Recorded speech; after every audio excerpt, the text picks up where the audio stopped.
दोस्तों, एक मौलवी साहब जो काफ़ी उम्रदराज हो चुके थे, अपनी टूटी फूटी झोपड़ी में चारपाई पर आराम से बैठे रहे थे। तभी झोपड़ी के बाहर एक महिला कलेक्टर की गाड़ी आकर रुकती है। महिला कलेक्टर गाड़ी से उतरती है और झोपड़ी के अंदर जाने लगती है। अंदर पहुंचकर महिला कलेक्टर मौलवी साहब के पैर छूती है और कहती है कि अब्बा मैं आ गई हूँ। इस बात को सुनकर मौलवी साहब थोड़ा असमंजस में पड़ जाते हैं और उससे पूछने लगते हैं कि बेटी तुम कौन हो और मुझे अब्बा क्यों पुकार रही हो। तो महिला कलेक्टर उनसे कहने लगती है कि अब्बा आप मुझे भूल गए, मैं हिमानी वर्मा हूँ, मैं कलेक्टर बन चुकी हूँ। इस नाम को जैसे ही मौलवी साहब सुनते हैं तो उनकी आंखों में आंसू आ जाते हैं और वे रोते हुए उस लड़की को गले लगा लेते हैं। दोस्तों, कौन थी वह लड़की, कौन थी वह कलेक्टर और क्या कनेक्शन था उनका मौलवी साहब से, पूरी कहानी की सच्चाई जानेंगे आगे इस वीडियो में। लेकिन वीडियो में आगे बढ़ने से पहले आप सभी से विनम्रता के साथ निवेदन है कि आप वीडियो को एक लाइक कर दीजिए और हमारे चैनल को सब्सक्राइब कर दीजिए। दोस्तों, बिहार के एक छोटे से गांव में पति पत्नी रहा करते थे। पति का नाम जयप्रकाश वर्मा होता है और उनकी पत्नी का नाम शकुंतला वर्मा होता है। शकुंतला जी की अभी गर्भवती है और कुछ दिनों बाद उनकी डिलीवरी होने वाली है। तो इस बात को सोच सोचकर दोनों पति पत्नी बड़े ही खुश थे, क्योंकि अब उनका वंश दुनिया में आने वाला था, जिसके लिए उन्होंने अनेकों सपने सजाए हुए थे। धीरे धीरे समय गुजरता है, अब समय आ जाता है डिलीवरी का। तो जयप्रकाश वर्मा ने अपनी पत्नी को एक हॉस्पिटल में भर्ती करा दिया और डिलीवरी होने का इंतजार करने लगा। लेकिन जैसे ही डिलीवरी हो जाती है तो डॉक्टर साहब बताते हैं कि आपकी पत्नी की जान हम नहीं बचा पाए। डिलीवरी के दौरान उनकी पत्नी की मौत हो चुकी थी। अब इस बात को सुनकर जयप्रकाश जी बहुत ज़्यादा परेशान हो जाते हैं, लेकिन अब क्या ही कर सकते थे। इसके बाद वो पूछते हैं कि बेटा हुआ है या बेटी। तो डॉक्टर बताते हैं कि बेटी हुई है। जयप्रकाश अपनी बच्ची और पत्नी को घर ले आता है। कुछ दिन लीव में गुजर जाते हैं। जयप्रकाश जी खुद को संभालते हैं और अपनी बेटी के पालन पोषण में लग जाते हैं। वो अपनी बेटी को माँ और बाप दोनों का प्यार दे रहे थे। उस लड़के का नाम हिमानी वर्मा रखते हैं। अब हिमानी धीरे धीरे बड़ी हो जाती है। वो स्कूल जाने के काबिल हो गई थी, तो उसके पिता ने एक अच्छे प्राइवेट स्कूल में उसका एडमिशन कराया था। समय ऐसे ही गुजरता गया। अब हिमानी 10वीं क्लास में आ गई थी। फिर 10वीं क्लास के एग्ज़ाम देती थे। हिमानी पढ़ने लिखने में बहुत होशियार थी। उसके पिता को इस बात की बहुत खुशी होती थी कि उनकी बेटी पढ़ने लिखने में बहुत तेज है। वो अपनी बेटी का और भी ज़्यादा हौसला बढ़ाया करते थे। कहा करते थे कि बेटी तो पढ़ लिख कर जरूर एक दिन कोई बड़ी अफसर बनेगी और मेरा नाम रोशन करेगी। लेकिन दोस्तों, ईश्वर को कुछ और ही मंजूर था। एक दिन अचानक से जयप्रकाश वर्मा की एक सड़क हादसे में मौत हो जाती है और इसके बाद हिमानी बिल्कुल अकेली रह जाती है। अब हिमानी के रिश्तेदार सभी उनके घर इकट्ठा हो जाते हैं और वो लोग ये तय करने लगते हैं कि अब हिमानी को अपने साथ कौन ले जाएगा। तभी वहाँ कर हिमानी की बुआ आ जाती है और वो उन लोगों से कहने लगती है कि कोई बात नहीं, हिमानी को मैं अपने पास रखूँगी और इसे अपनी बेटी से ज़्यादा प्यार दूंगी। अब हिमानी को सभी रिश्तेदारों की मर्जी से उसकी बुआ के पास छोड़ दिया जाता है। वो अपनी बुआ के साथ जैसे ही रहने लगती है, धीरे धीरे उसे महसूस हो जाता है कि उसकी बुआ यहाँ पर उसकी परवरिश करने नहीं बल्कि उससे घर का काम कराने के लिए लाई है। क्योंकि दोस्तों, उसकी बुआ हिमानी से घर का पूरा काम करवाया करती थी, उसके बाद ही उसे खाने पीने के लिए दिया करती थी। लेकिन फिर भी हिमानी सभी चीज़ों को सहन करते हुए वहीं पर बनी रहती है और सोचती है कि कोई बात नहीं, अब मेरे माता पिता नहीं है तो यही ठीक है, कम से कम यहाँ पर खाने के लिए तो मिल रहा है। इसके बाद एक दिन उसे पता चलता है कि जो उसने 10वीं क्लास के पेपर दिए हैं उन पेपरों का रिजल्ट आ गया है। अब हिमानी जैसे ही अपना रिजल्ट देखती है तो उसे पता चलता है कि उसने पूरे ज़िले में टॉप किया है। अब वो अपनी बुआ के पास जाती है और उन्हें बताती है कि बुआ, मैंने 10वीं क्लास में पूरे ज़िले में टॉप किया है, तो आप प्लीज़ मेरी आगे की पढ़ाई को शुरू करा दीजिए, मेरा किसी अच्छे से स्कूल में एडमिशन करा दीजिए। मैं आगे पढ़ना चाहती हूँ, मैं पढ़ लिख कर किसी मुकाम को हासिल करना चाहती हूँ, क्योंकि मेरे पापा का यही सपना था। वो बार बार मुझसे कहते थे कि बेटा तू पढ़ लिख कर किसी अच्छी पोस्ट को हासिल करेगी। अब इस बात को सुनने के बाद उसकी बुआ को गुस्सा आ जाता है और कहने लगती है कि अगर तू पढ़ने लिखने के लिए जाएगी तो घर का काम कौन करेगा। हिमानी अपनी बुआ को मनाने की कोशिश करती है, लेकिन उसकी बुआ उसे साफ साफ मना कर देती है और कहती है कि तुझे इस घर के अंदर ऐसे ही रहना पड़ेगा। इसके बाद हिमानी अपने आप को एक कमरे में बंद कर लेती है और फूट फूट कर रोने लगती है। उसे अपने पापा की वो सारी बातें याद आ रही थी जो उसके पापा उसे कहा करते थे। ऐसे ही दिन रात हो जाती है, लेकिन दिन से रात होने के बावजूद भी ना तो कोई उसे खाना देने आया था और ना ही कोई ये कहना आया था कि बेटी मत रो, हम तेरा एडमिशन करा देंगे। इसके बाद हिमानी अपने आप को संभालती है और परिस्थितियों के साथ जीने की कोशिश करने लगती है। कई बार तो उसके दिमाग में ख्याल आता है कि मैं इस घर को छोड़कर कहीं चली जाऊं, लेकिन वो जाती तो कहाँ जाती, क्योंकि उसकी बुआ उसे अपने साथ लेकर आई थी और जो उसका घर था, जिस घर के अंदर वो रहा करती थी, उस घर को बेचकर बुआ ने पैसे अपने पास रख लिए थे। घर ये कहकर बेच दिया था कि मैं इसकी देखभाल करूंगी तो उसमें काम आ जाएंगे। हिमानी इसी तरह से अपना जीवन गुजार रही थी। उसको दिन भर काम करना पड़ता और खाने के लिए उसे तब मिलता जब पूरा परिवार खाना खा लिया करता। इन सभी बातों से हिमानी बहुत परेशान हो जाती है और वह अब इस घर में नहीं रहना चाहती थी। उसको यहाँ पर रहते हुए 1 साल हो गया था और इस 1 साल के दौरान बार बार उसे अपने पापा की वही बातें याद आया करती थी कि बेटी तू पढ़ने लिखने में बहुत होशियार है और देखना तू एक दिन बड़ी ऑफिसर बनेगी। उसके दिमाग में ऑफिसर बनने का भूत सवार था और इसी वजह से हिमानी उस घर से भागने का फैसला कर लेती है। एक दिन उसकी बुआ और घर वाले किसी शादी में गए थे और हिमानी को घर में अकेला छोड़कर चले गए। आज हिमानी के पास मौका था। वो अपना सारा सामान पैक करती है और चुपके से उस घर से निकल जाती है। फिर रेलवे स्टेशन की तरफ जाने लगती है।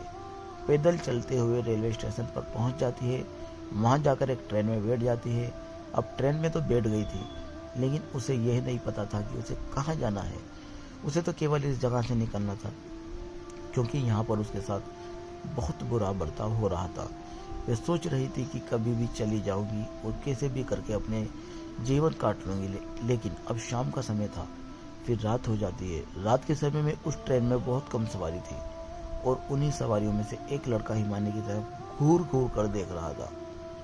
अब हिमानी को यह सब बुरा तो लगता है, लेकिन वो करे तो क्या करे, क्योंकि फिलहाल वो ट्रेन के अंदर बैठी हुई थी। उसके बाद वो लड़का अपना फ़ोन निकालता है और अपने साथियों के पास फ़ोन करता है और उनसे कुछ बातें करने लगता है। अब हिमानी भी ये सब कुछ होता हुआ देख रही थी। वो बहुत घबरा जाती है। अब जैसे ही अगला स्टेशन आता है तो उसी डब्बे के अंदर एकदम से 3 लड़के और चढ़ते हैं और वो सभी उस पहले वाले लड़के के पास जाते हैं और वो लड़का हिमानी की तरफ इशारा करता है और फिर सभी लड़के हिमानी की तरफ देखने लगते हैं। हिमानी जैसे ही इन सभी चीज़ों को देखती है तो वह खतरे को भांप जाती है और एकदम से उसी स्टेशन पर उतर जाती है। उसके उतरते ही वह लड़के भी उसके पीछे पीछे उतर गए थे और वह हिमानी का पीछा करने लगते हैं। हिमानी अपने बैग को लेकर भागने लगती है और वो लड़के भी उसका पीछा करने लगते हैं। हिमानी कभी इधर छुपती है, कभी उधर छिपती है और ऐसे ही छुपते छुपते एक मस्जिद के सामने पहुंच जाती है। अब सवेरा भी होने वाला था। सुबह के 4 बज चुके थे। तभी एक मौलवी साहब नमाज पढ़ने के लिए उस मस्जिद के अंदर जाते हैं। अब जैसे ही हिमानी मौलवी साहब को उस मस्जिद के अंदर जाते हुए देखती है तो उन्हें बाबा कहकर मदद मांगने लगती है। अब इस आवाज़ को वो लड़के भी सुन लेते हैं, लेकिन इतनी ही देर में मौलवी साहब हिमानी को मस्जिद के अंदर बुला लेते हैं। वो हिमानी से पूछने लगते हैं कि बेटी तू कौन है, कहाँ से आई है और इतनी सुबह सुबह क्या कर रही है। हिमानी रोते हुए उनको बताती है कि मैं कहीं जा रही थी और रास्ते से 4 लड़के मेरे पीछे लग गए। मौलवी साहब को बताती है कि वो लड़के बाहर खड़े हैं हुए हैं। तो मौलवी साहब मस्जिद से बाहर निकलते हैं और उन लड़कों को धमकाकर भगा देते हैं। वो लड़के भी सोचते हैं कि लड़की मस्जिद के अंदर जा चुकी है और हो सकता है कि मस्जिद के अंदर और भी व्यक्ति हो, इसी वजह से वो भी डरकर वहाँ से चले जाते हैं। और मौलवी साहब अब हिमानी को आराम से बैठने के लिए कहते हैं। वो बहुत ज़्यादा डरी हुई थी। फिर से पूछते हैं कि बेटी तू कौन है, कहाँ से आई है और तुझे कहाँ पर जाना है। अब हिमानी अपनी पूरी कहानी मौलवी साहब को बता देती है। अपनी कहानी सुनाने के बाद उसकी आंखों से आंसू निकल जाते हैं और वह फूट फूट कर रोने लगती है। मौलवी साहब उसको सहारा देते हैं और दिलासा देते हुए कहते हैं कि बेटी, जिसका कोई नहीं होता उसका रब होता है। अब तू चिंता मत कर, तुझे आगे जिंदगी में क्या करना है तू मुझसे बता। तो वो कहती है कि बाबा, मुझे पढ़ लिख कर किसी बड़ी पोस्ट को हासिल करना है। तो पूछते हैं तू कहाँ जाना चाहती है। तो हिमानी कहती है कि बाबा, अभी तो कोई मंजिल तय नहीं है, लेकिन मुझे पढ़ाई करनी है। ये तो तय है। मौलवी साहब कहते हैं कि बेटी, अब तो जवान हो रही है और तेरे साथ जो ये अभी अभी हुआ है ऐसा बार बार हो सकता है, तो तुझे किसी घर की ज़रूरत है। तू ऐसा कर, इतने दिन हमारे घर रह सकती है। मेरी बीवी और हम दोनों ही रहते हैं, हमारे कोई औलाद भी नहीं है। फिलहाल तू अपनी यहाँ की पढ़ाई करना और आगे की पढ़ाई के लिए अच्छे शहर चली जाना। अब हिमानी मौलवी साहब के घर में रहने लगती है। मौलवी साहब की उम्र 50 साल थी। उनकी बीवी हिमानी का ख्याल अच्छी तरह से रखती थी। वो लोग उसका एक स्कूल में एडमिशन भी कराते हैं और वहाँ से उसकी आगे की पढ़ाई कराते हैं। हिमानी की परवरिश वो मानो अपनी बेटी की तरह करते हैं। धीरे धीरे ऐसे ही 2 साल बीत जाते हैं और 2 साल में हिमानी ने अपने स्कूल की एजुकेशन को कंप्लीट कर लिया था। और जैसे ही हिमानी की 12वीं कक्षा का रिजल्ट आता है तो सभी गांव वाले इस बात को देखकर बड़े हैरान हो जाते हैं कि इस लड़की ने 12वीं कक्षा को बड़े अच्छे नंबरों से पास किया है। हिमानी को भी इस बात की बड़ी खुशी होती है और वह मौलवी साहब के साथ इस खुशी को साझा करती है और उन्हें बताती है कि अब्बा, मैंने बहुत अच्छे अंकों से 12वीं कक्षा को पास किया है। तो उसके अब्बा उससे पूछने लगते हैं कि बेटी, आगे क्या करने का इरादा है। तो वो कहती है कि अब्बा, आगे की पढ़ाई करने के लिए मुझे शहर जाना है। तो मौलवी साहब उसे शहर जाने का इंतजाम करते हैं, थोड़े बहुत पैसे भी उसको देते हैं और कहते हैं कि बेटी, अगर और पैसे चाहिए होंगे तो मुझे बता देना, मैं तेरे पास पैसे भेज दूंगा। इसके बाद हिमानी उनका आशीर्वाद लेकर वहाँ से निकलकर एक बड़े शहर में पहुँच जाती है, जहाँ से वो अपने ग्रेजुएशन की पढ़ाई को करने वाली थी। लेकिन हिमानी मौलवी साहब के ऊपर और बोझ नहीं बनना चाहती थी, क्योंकि मौलवी साहब जैसे तैसे करके अपनी बीवी के साथ अपनी ज़िंदगी को गुजार रहे थे और ऊपर से उनकी उम्र भी काफ़ी हो चुकी थी। तो वे नहीं चाहती थी कि मौलवी साहब के ऊपर बोझ बने। तो इसी वजह से वो शहर में इधर उधर काम ढूंढने लगती है। काम ढूंढते ढूंढते वो एक बुजुर्ग व्यक्ति के होटल पर पहुंच जाती है और उस होटल के मालिक से काम के लिए पूछने लगती है। अब होटल का मालिक पहले उस लड़की की तरफ देखता है और उससे पूछता है कि बेटी, तू क्या काम करेगी। तो वो बताती है कि बाबूजी, मैं पढ़ी लिखी हूँ, आप जैसा चाहो वैसा मैं कर दूंगी, कोई भी काम हो वही चलेगा, लेकिन मुझे पढ़ाई के लिए थोड़ा सा टाइम चाहिए होगा। उसके बाद होटल मालिक हिमानी के बारे में हिमानी से पूछने लगता है कि बेटी, तू कौन है, कहाँ से आई है और किस वजह से तुझे काम चाहिए। क्या तेरे परिवार वालों ने तेरा साथ नहीं दिया। तो उसके बाद हिमानी रो रो कर अपनी पूरी कहानी होटल के मालिक को सुनाती है। होटल का मालिक भी हिमानी की पूरी कहानी सुनता है तो वे भावुक हो जाता है और उससे कहता है कि बेटी कोई बात नहीं, अगर ऐसी ही बात है तुझे पढ़ना है तो तू यहीं पर रहकर पढ़ सकती है। तेरी पढ़ाई में जो भी मुझसे मदद होगी वह मैं करने के लिए तैयार हूँ और तुझे जैसा भी काम करना हो वैसा काम तुम होटल में कर सकती हो। यानी कि होटल मालिक अब हिमानी को आगे पढ़ाना चाहता था। इसका कारण यह था कि होटल मालिक की भी एक बेटी थी और उसको पढ़ाने के लिए होटल मालिक ने बहुत ही ज़्यादा जद्दोजहद की थी, लेकिन वो कुछ खास पढ़ाई कर नहीं पाती है। अब वो हिमानी के अंदर अपनी बेटी का प्रारूप देखते हैं और कहते हैं कि बेटी, अगर तू पढ़ लिख कर बड़ा अफसर बन गई तो मैं अपने आप को धन्य समझूंगा। इसके बाद होटल मालिक उसकी पढ़ाई लिखाई का खर्चा उठाते हैं और साथ ही साथ हिमानी होटल पर ही काम करने लगती है। धीरे धीरे समय बीतता और समय के साथ साथ हिमानी अपनी ग्रेजुएशन कंप्लीट कर लेती है और जैसे ही हिमानी की ग्रेजुएशन कंप्लीट होती है तो उसके बाद वो होटल के मालिक से कहने लगती है कि बाबूजी, अब मुझे आगे की पढ़ाई करने के लिए दिल्ली जाना पड़ेगा।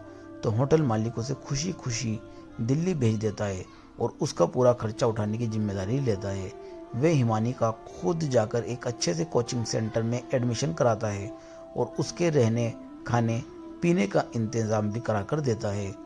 हिमानी मन लगाकर मेहनत करती है और मेहनत करने के साथ साथ धीरे धीरे कुछ समय बाद हिमानी डिस्ट्रिक्ट कलेक्टर बन जाती है। अब जैसे ही वो डिस्ट्रिक्ट कलेक्टर बनती है तो ये खुशखबरी सबसे पहले वो होटल के मालिक को देती है कि बाबूजी मैं जिला कलेक्टर बन गई हूँ। होटल मालिक इस बात को सुनकर बड़ा ही खुश होता है। इसके बाद हिमानी ट्रेनिंग के लिए चली जाती है और अपनी ट्रेनिंग कंप्लीट करने के बाद एक जगह पर उसकी पोस्टिंग हो जाती है। अब हिमानी के पास सरकारी गाड़ी थी, सरकारी घर था, उसे अब किसी बात की कोई परेशानी नहीं थी। इसके बाद जो होटल मालिक होता है वो एक दफ़ा उससे मिलने के लिए भी जाता है। हिमानी उनका अच्छे से वेलकम करती है और बाबूजी बाबूजी कहकर उनको संबोधित करती है। अब होटल मालिक जैसे ही उससे मिलने के लिए आया था तो एकदम से उसे उन मौलवी साहब की भी याद आ जाती है, क्योंकि मौलवी साहब और उनकी बीवी ने भी उसके साथ बहुत ही अच्छा व्यवहार किया था और 2 साल तक उसकी देखरेख की थी और 12वीं क्लास तक की उसे शिक्षा दिलाई थी। इसके बाद हिमानी मौलवी साहब से मिलने का मन बना लेती है और अपनी सरकारी गाड़ी में बैठकर सीधा मौलवी साहब के घर चली जाती है। अब इन बातों को लगभग 7 साल बीत गए थे और 7 साल बाद हिमानी एक कलेक्टर साहिबा के भेष में सीधा उस जगह पर पहुंच जाती है जहां वो कभी मौलवी साहब और उनकी बीवी के साथ रहा करती थी। वहां पहुंचने के बाद वो देखती है कि जिस घर में कभी वो रहा करती थी वो घर फिलहाल नहीं है। उस घर की जगह एक टूटी फूटी झोपड़ी बनी हुई है। तो हिमानी उस झोपड़ी के अंदर जाने लगती है। सामने मौलवी साहब अपनी चारपाई पर बैठे हुए थे और हिमानी की तरफ असमंजस भरी निगाहों से देख रहे थे। हिमानी जाकर उनके पैर छूने लगती है तो मौलवी साहब उससे कहने लगते हैं कि बेटी कौन है और तू मेरे पैर क्यों छू रही है। तो हिमानी उनसे कहने लगती है कि अब्बा आप मुझे भूल गए, मैं हिमानी वर्मा हूँ और मैं एक जिला कलेक्टर बन गई हूँ। अब जैसे ही मौलवी साहब हिमानी का नाम सुनते हैं उन्हें पता चलता है कि वो जिला कलेक्टर बन गई है। अब मौलवी साहब फूट फूट कर रोने लगते हैं और रोते हुए हिमानी को गले से लगा लेते हैं। अब जब मौलवी साहब की झोपड़ी के सामने एक बहुत बड़ी कार आकर रुकी थी तो गांव के लोगों में हड़कंप मच जाता है और सभी सोचने लगते हैं कि मौलवी साहब ने ऐसा क्या कर दिया जो इनकी झोपड़ी पर इतने बड़े बड़े लोग आए हुए हैं और साथ में पुलिस भी है, क्योंकि हिमानी के साथ सुरक्षा कर्मियों की गाड़ियां भी रहती थी। तो सभी गांव के लोग वहां पर इकट्ठा हो गए थे। उसके बाद जैसे ही सब लोगों को पता चलता है कि ये वही हिमानी है जो 2 साल पहले इसी गांव में रहती थी, तो सभी लोग हिमानी की इस कामयाबी की बेहद खुशी मनाते हैं और हिमानी को बहुत ही ज़्यादा प्रोत्साहित करते हैं। अब हिमानी मौलवी साहब से कहती है कि बाबा अम्मा कहाँ है, दिखाई नहीं दे रही है। तो बाबा बताते हैं कि बेटी उनको गुजरे हुए 3 साल हो गए हैं। ये बात सुनकर हिमानी रोने लगती है और कहती है कि अब्बा चलो अब आपको यहाँ नहीं रहना है। पहले तो मौलवी साहब उससे मना कर देते हैं, कहते हैं कि बेटी मुझे यहीं पर रहने दो, लेकिन हिमानी उनसे जिद करती है, कहती है कि बाबा आपको मेरे साथ चलना होगा और मैं आपकी सेवा करना चाहती हूँ। लेकिन मौलवी साहब उससे कहते हैं कि बेटी यहाँ पर पास में मस्जिद है तो मैं वहाँ पर जाकर नमाज पढ़ लेता हूँ, लेकिन मैं वहाँ ये काम कैसे करूँगा। तो हिमानी उन्हें बताती है कि जहाँ पर मेरा घर है उससे थोड़ी दूर पर ही एक मस्जिद है, वहाँ जाकर आप नमाज पढ़ लिया करना। अगर आपको यह लगता है कि मैं हिंदू हूँ तो यह चीज़ अपने दिमाग से निकाल दीजिए, क्योंकि आपने जिस वक्त मेरी मदद की थी तो आपने ये चीज़ नहीं देखी कि मैं हिंदू हूँ या मुस्लिम हूँ। आपने इस चीज़ का बिल्कुल भी भेदभाव नहीं किया। तो मैं भी आपकी सेवा इसी तरह से करूँगी। आप मेरे पिता समान हो और पिता की तरह ही मैं आपकी सेवा करना चाहती हूँ। ऐसा कहकर हिमानी मौलवी साहब को अपने साथ ले जाती है और उसकी इस बात को देखकर गांव के सभी लोग वाह वाह करने लगते हैं। मौलवी साहब उसके घर में रहा करते हैं और पास वाली मस्जिद में नमाज अदा करने चला जाया करते हैं। हिमानी मौलवी साहब की अच्छी तरह से देख रेख किया करती है। जब कभी हिमानी से कोई मिलने के लिए आया करता है तो मौलवी साहब को घर के अंदर देखकर बड़ा ही हैरान हो जाता है, लेकिन हिमानी पूरी कहानी उनको बताया करती है तो वो लोग भी हिमानी की तारीफ किया करते हैं और कहते हैं कि ये होती है असली इंसानियत। कभी कभी वो होटल मालिक भी उनसे मिलने के लिए आया करता है, अपना सह परिवार और अपनी बेटी को हिमानी को दिखाकर बताया करता है कि ऐसी होती है बेटियां। हिमानी दोनों का अपने पिता की तरह मान सम्मान किया करती है। होटल मालिक अपने घर में रहा करते हैं, लेकिन मौलवी साहब उनके पास ही रहा करते हैं। और कुछ दिनों बाद हिमानी ने अपने बराबर की रैंक वाले एक अधिकारी से शादी कर ली। शादी होने के बाद हिमानी ने अपने पति से साफ साफ कह दिया कि ये मेरे पिता है और अगर तुम्हें मेरे साथ रहना है तो तुम्हें इनकी भी सेवा करनी होगी। हिमानी का पति जैसे ही पूरी कहानी को सुनता है कि किस तरह से हिमानी IAS ऑफिसर बनी है और किस समय में मौलवी साहब ने उनका साथ दिया था, तो जो हिमानी का पति होता है उसकी आंखों में भी मौलवी साहब की इज्जत और ज़्यादा बढ़ जाती है और वह भी उनकी अच्छी तरह से देखभाल करने लगते हैं। तो दोस्तों, यह थी कहानी एक लड़की की जिसके माता पिता उसको बचपन में ही छोड़कर चले गए थे, लेकिन उसके बाद भी उसने अपने मुकाम को हासिल किया और कामयाब होकर इस समाज में दिखाया। आप क्या कहना चाहते हो मौलवी साहब और होटल मालिक जैसे व्यक्ति के बारे में? जो आपकी भी राय है हमें कमेंट बॉक्स में अवश्य बताइए। अगर कहानी आपको ज़रा भी पसंद आई है तो प्लीज़ वीडियो को एक लाइक दीजिएगा और हमारे YouTube चैनल को भी सब्सक्राइब कर लीजिएगा। मिलते हैं फिर किसी एक नई और इंटरेस्टिंग स्टोरी के साथ, तब तक के लिए खुदा हाफिज़।